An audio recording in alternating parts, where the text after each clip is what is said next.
क्या कभी आपने सोचा है कि अगर अंतरिक्ष में भटकता हुआ कोई कबाड़ सीधे जाकर चांद से टकरा जाए तो क्या होगा। नमस्कार साथियों, आप देख रहे हैं द इंडिया मूव। आप सोचेंगे कि ये तो किसी बड़ी तबाही या खतरे की आहट होगी, लेकिन जरा ठहरिए। वैज्ञानिकों के लिए यही दुर्घटना एक लॉटरी या यूं कहे कि एक साइंटिफिक गिफ्ट बन गई। जी हाँ, स्पेसएक्स का एक भटकता हुआ पुराना रॉकेट लगभग 8,700 किलोमीटर प्रति घंटे की रफ्तार से सीधे चांद से जा टकराया और इस टक्कर ने अंतरिक्ष वैज्ञानिकों की दुनिया में तहलका मचा दिया है।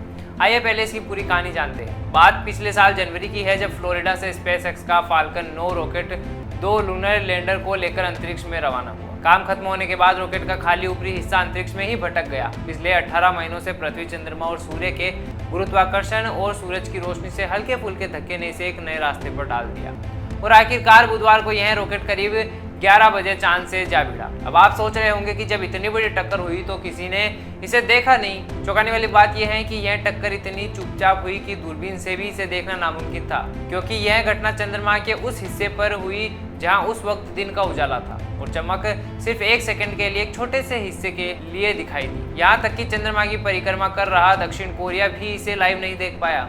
सवाल यह है कि इस क्रैश को वैज्ञानिक गिफ्ट क्यों कह रहे हैं। जरा गौर कीजिए।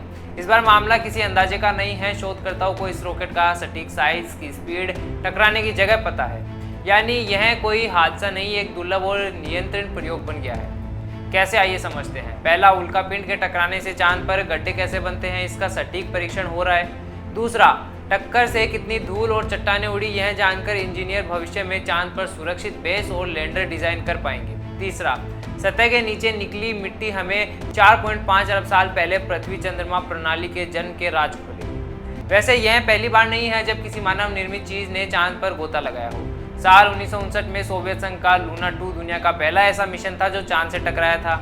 इसके बाद 1960 के दशक में नासा ने रेंजर मिशन, अपोलो युग रॉकेट और साल 2009 में पानी की खोज के लिए भेजा गया एल्क्रोस मिशन भी चांद से टकरा गया था।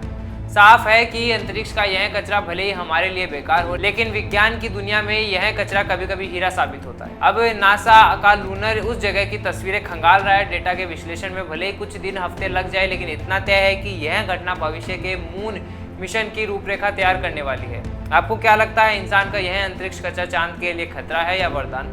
हमें कमेंट करके जरूर बताएं और ऐसी खबरों के लिए जुड़े रहिए हमारे साथ।